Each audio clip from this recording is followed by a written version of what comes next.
There are three classes of people: those who see when they are shown, those who do not see.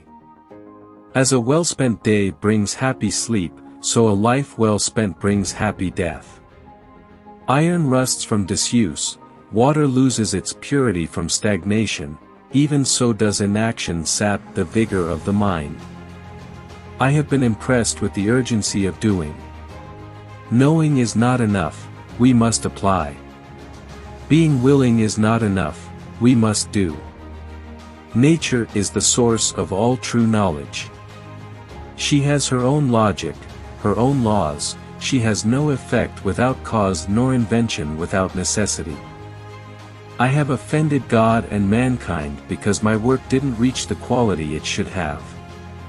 Why does the eye see a thing more clearly in dreams than the imagination when awake?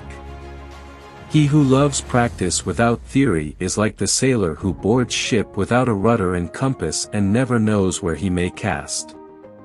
Marriage is like putting your hand into a bag of snakes in the hope of pulling out an eel. Anyone who conducts an argument by appealing to authority is not using his intelligence, he is just using his memory. In rivers, the water that you touch is the last of what has passed and the first of that which comes, so with present time. Just as food eaten without appetite is a tedious nourishment, so does study without zeal damage the memory by not assimilating what it absorbs. Knowledge of the past and of the places of the earth is the ornament and food of the mind of man. I have always felt it is my destiny to build a machine that would allow man to fly. The function of muscle is to pull and not to push, except in the case of the genitals and the tongue.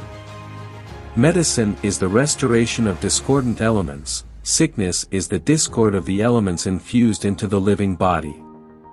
Beyond a doubt truth bears the same relation to falsehood as light to darkness. Each man is always in the middle of the surface of the earth and under the zenith of his own hemisphere, and over the center of the earth.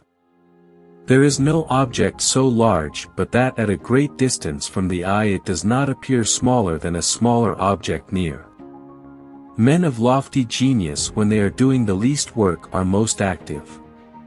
Experience never errs, it is only your judgments that err by promising themselves effects such as are not caused by your experiments.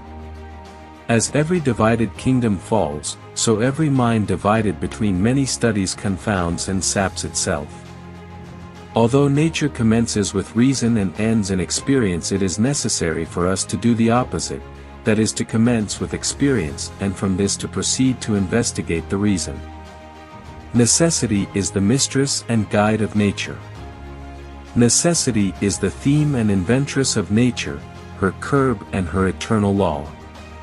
For, verily, great love springs from great knowledge of the beloved object, and if you little know it, you will be able to love it only little or not at all.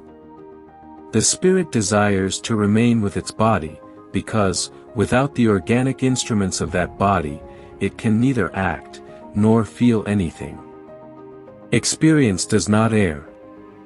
Only your judgments err by expecting from her what is not in her power. All knowledge which ends in words will die as quickly as it came to life, with the exception of the written word, which is its mechanical part. The human bird shall take his first flight, filling the world with amazement, all writings with his fame, and bringing eternal glory to the nest whence he sprang.